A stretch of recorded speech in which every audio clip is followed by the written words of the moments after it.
Assalamu alaikum. Wa alaikum assalam wa rahmatullahi wa barakatuh. One of the categories of recipients of Zakat is mu'allafa qulūbuhum. What does it mean, mu'allafa qulūbuhum, and how is it applied nowadays? Al-Mu'allafatu Qulūbuhum literally means somebody to try to gain their support, their love, support their heart, reconcile their hearts, in that sense. But what it means in this specific context, Al-Ulama rahimahullah said that Al-Mu'allafatu Qulūbuhum is someone that you will give them from the Zakat to support them. And those recipients, some of the fuqaha, like some of the Shafi'iyya said, it has to be Muslims only. So this applies to only Muslims. The Muslims who you give them from the Zakat for one of the following reasons. One, to support their Islam. So they're new Muslims, you give them from the Zakat so they feel appreciated, you feel, supported, so their Islam becomes stronger and stronger. You give them from the Zakat so their relatives and people who are not Muslim related to them, so this is to the convert, to new Muslims. Right. So you give them from the Zakat because that maybe will be encouraging relatives and other members of their family to accept Islam as well. Right. They said, okay, that will lead for us to be given and to be financially supported by our brothers and sisters who are Muslims. So I said that's one of also the category that deserve to be giving the Zakat. Also, al-Mu'allafatu Qulūbuhum, they said that somebody that you will give them the Zakat as well, as if somebody's hesitant and not really sure about staying in Islam or not, then you will give them from the Zakat. And there's other points were mentioned as well. Some ulama rahimahullah said, no, this is applied to Muslim and non-Muslims. And the Hanabila and majority of the fuqaha said even apply to the non-Muslim. And there is in the Sunnah of the Prophet that he gave from non-Muslims, appreciate them and show appreciation to them, so that might lead them to accept Islam. Yes, it's a form of encouragement. Yeah, and Ibn Qudama rahimahullah mentioned that the Mu'allafatu Qulūbuhum are Muslims and non-Muslims. Many of the fuqaha said this only applied to the leaders of their people. Someone who well known, someone who will been given, it will impact other people. Because if you win that person to be a Muslim, that will impact others. In modern days could be leaders of tribes, so by their Islam that will impact thousands or hundreds or millions of people if they become Muslim. So you can support them from the Zakat. Also, some of the ulama said that this can be for not necessarily to be leaders. Any average person that by giving them, that you will win them to Islam, you can give it to them. So as you see, there's a debate. Even some of the fuqaha rahimahullah said that this is not anymore eligible. This category is not even exist anymore. That ended when Islam dominated in the end of the Prophet ﷺ time and the time of the Sahaba.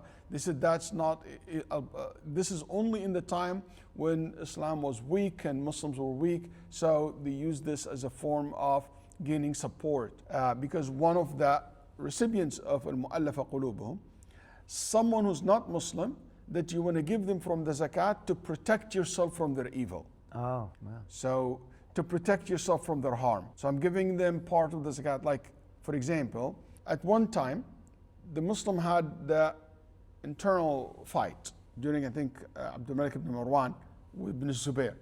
So he used to give money to the Roman Empire for them not to attack the Muslim at that time. I'm not suggesting that he gave them from the Zakat, but in something like that, historically speaking, when you want to give money just to protect yourself from the evil of someone, by some donating or giving money to that cause, it will make that person not to attack you, not to do things that it might harm you.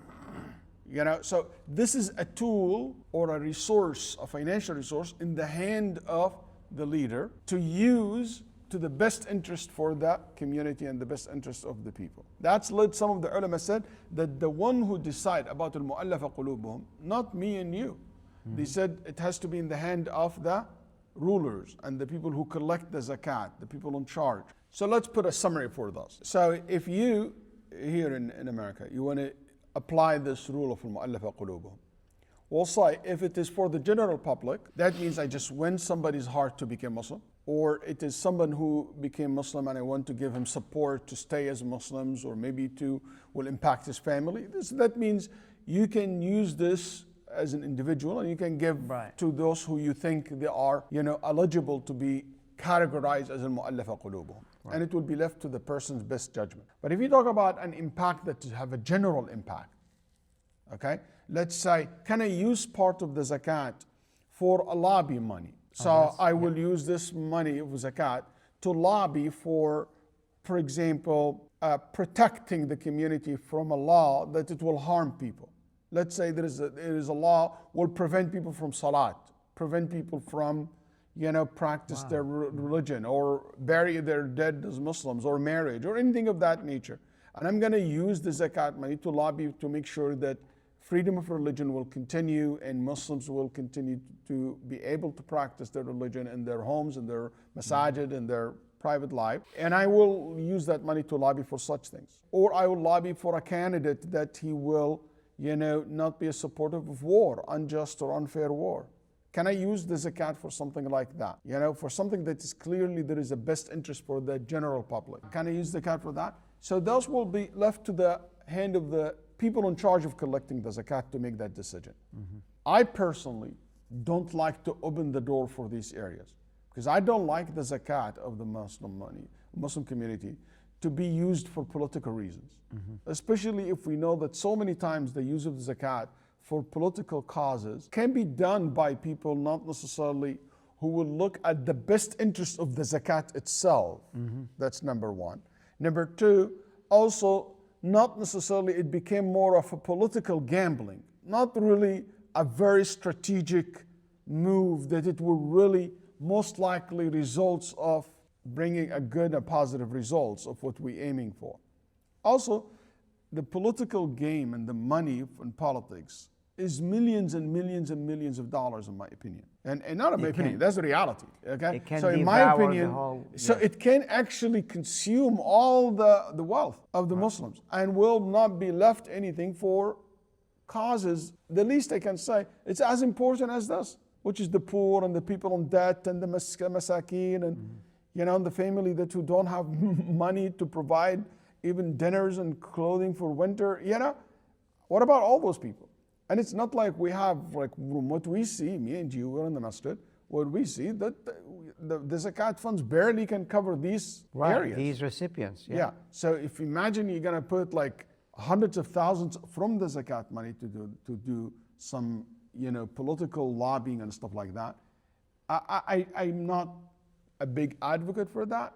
I think we should first try to push for using more sadaqah and donations and political donations, but not the zakat money itself for that cause. This is my opinion, and Allah subhanahu wa ta'ala knows best. And if there is someone will use this, if somebody going to use this, I'm not going to say they are doing something haram or wrong, or unless there is a clear waste of money and a personal gain, not really a community and the society at large gain benefit from it. That would be haram. But for those who will go that route, they have to be very, very careful on how they do that. Because that's an amana, and Allah subhanahu wa ta'ala will ask them about it. Especially the gains are not certainty. They're probable. You don't know if that person that you're supporting now with the zakah money is going to do. Yeah, but the rules in Islam, Shaykhna, is always based on most likely, properly that's what will happen. Yes. The rules in general in Sharia and Islam is based on that. It's not based on what we certain. When it's a higher probability, not when it is very low probability. But that's, as you know, it is open to the interpretations perception and of people. Perceptions, and it's, it can be a different judgment for one person. That's why there is something so unique about our rules in Islam, which is there is something called personal responsibility. Yeah. You have to make sure that you are sincere. You have to make sure that you are استفتي قلبك. You always check on yourself. You always know that you're sincere in your action. You know that you're doing it for Allah subhanahu wa ta'ala, and you will be asked about it, and you're ready for that answer. And if that combination's there, while have the wisdom and knowledge, I think the result will be good. Right. Jazakallah khair, Shaykh. Thank you.